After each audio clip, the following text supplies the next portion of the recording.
In RPGs, there's usually one world with its own lore and history that the player may find while exploring.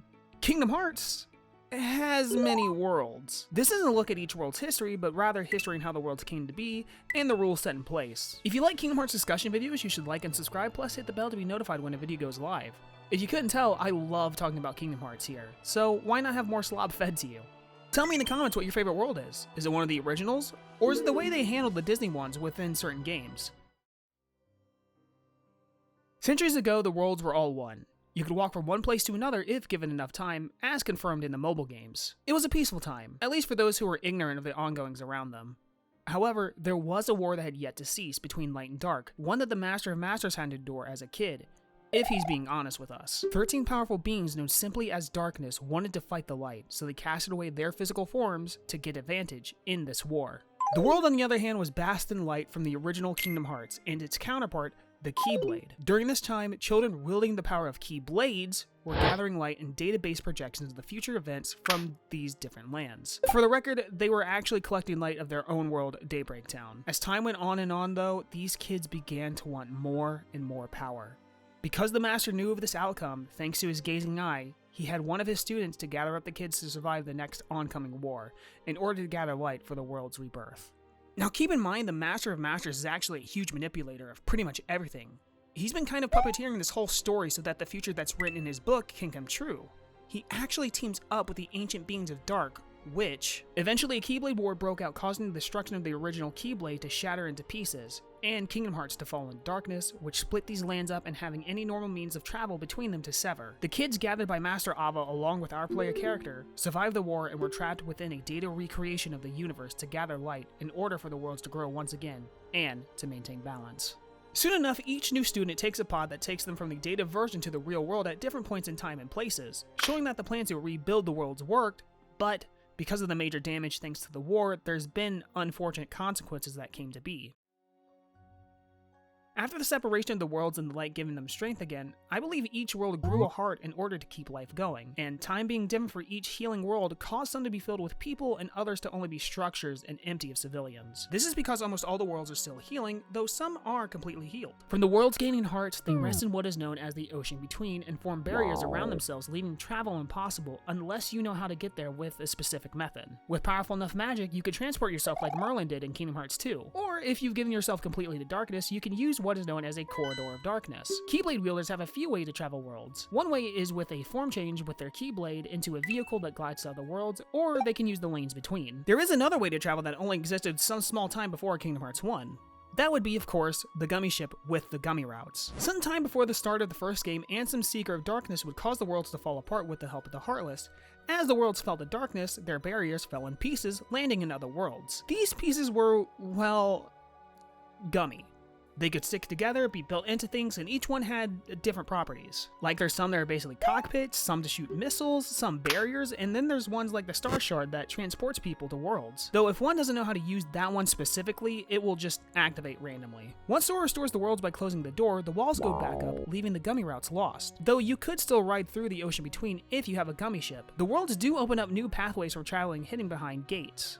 Gates are pathways hidden away where if your heart isn't strong enough, you'll need to find an item to unlock it. This item has some sort of powerful connection to the world it resides in, like the Santa suit for Jack in Halloween Town, Beast Rose, or a bull. These gates close over time as stated by Goofy where, looks like all the old highways are closed. But they don't go away. If your heart is strong enough, you can unlock gates without needing to find certain items as Sora does in 2.9. Within this universe, there are 3 main realms. And those realms are what I like to call sub-realms.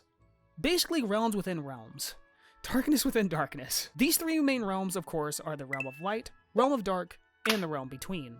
Most of the story of Kingdom Hearts, as well as most worlds, reside within the Realm of Light. The Realm of Darkness sits on the opposite side of Light. It's where most Heartless reside and are formed before Ansem Seeker of Darkness lets them out, as well as where the worlds go when they get overrun by darkness. It's essentially just one huge world that exists in the dark, and basically gets added on later should a world fall. Then there's the Realm Between, where worlds sit in between light and dark. Though most reside in light, and Twilight Town sits perfectly in the middle of these 2 realms, think of a border dividing these realms. There are a few ways to get to these realms, with the most common way being the Corridor of Darkness. These can lead someone to any world or any realm, though they can't be made unless you've given yourself completely to darkness. Anyone is able to use them, however, at the cost of possibly losing your heart. heart. Keyblades of Darkness can also open the way to Realm of Darkness, but the only known Keyblade like that right now is Kingdom Key D, which is being held by Mickey. To get from one side of the realms is near impossible, even with the realm between. You could get to the Realm of Dark should you fall into Dark with the world, but it's almost guaranteed you'll end up somewhere like Traverse Town. The door to Dark was locked by Sora, Mickey, and Riku, while the door to Light only shows up once to my memory to let Sora and Riku out. I don't think there's an explanation as to why, but I do believe it's because of the letter Kairi sent and the strong connection between the Destiny Trio. Finally, there's the sub-realms. Places you can go to but don't actually have names like realms. Sometimes they're worlds within worlds. Makes you think, maybe each existing world is actually its own universe within the main universe. Memories can be created to be explored like within Castle Oblivion or with Kairi and Melody of Memory. Though they can look off, as is the level design within COM, since memories can distort and be unreliable. I don't think that was intentional for Chain, but I still think it's a nice touch to show that memories aren't made to be trusted and can change depending on what you actually remember. The Datascape are worlds based on data formed within computers filled with information usually.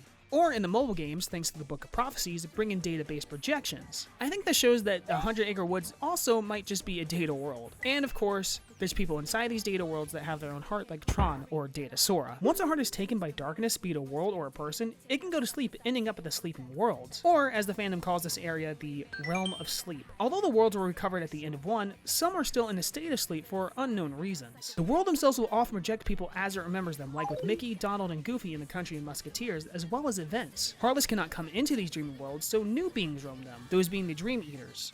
Spirits, which eat bad dreams, and nightmares, which plant bad dreams. Sleeping worlds can also cross over into death, as they're very closely linked, and there are times that one who is asleep can cross over for a small bit, seeing what is known as the Final World. The Final World is an empty place where it's nothing but sky and water that can be walked on. There's also an area where a crystallized maze sits, and if one were to fall off this maze, it would just wrap you around, causing you to fall from the sky until you landed on the maze again. It sits on the edge of reality right before a heart can move on, though there are some hearts that refuse to move on because of some strong attachments.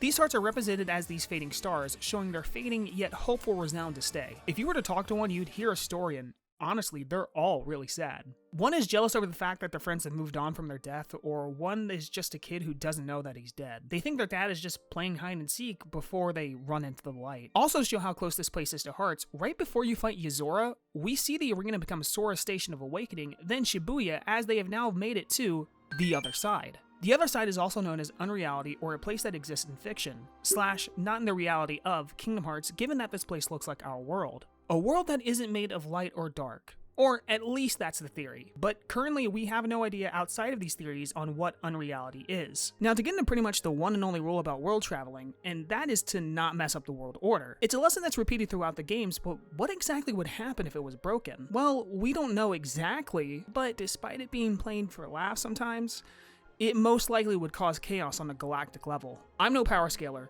but the Keyblade Wars are bad enough. If ones were to find out about other worlds, it could be reality breaking. The power one could have over it all, and it's what Maleficent wants to do. But Fate always seems to have a backup plan. It seems that anytime something like this happens, a wielder of light is always there to help in need. So for those who might be wondering why more Disney characters don't help, or Final Fantasy characters, really it would cause an imbalance, causing a worse effect to everything around us, probably shattering reality. Summons, on the other hand, probably don't do too much given that it's usually one character at a time, nor do they stay that long when summoned, but that's just a guess. Well, I think that might be everything. If there's anything I might have left out, be sure to let others know and I'll pin the comment because I cannot think of there being anything else. Also, while you're at it, can you subscribe and hit the bells to be notified when a video goes up? And if for whatever reason, if you want to help out with money, I got a membership that you can join for the low price of $1 where you can get a shout out, access to emotes, and soon to have videos early. Speaking of, shout out to NateDM990 for being a member. Bro, it's been over like half a month. That's crazy. Thanks for the support. Thank you all for watching. May your heart be your guiding key.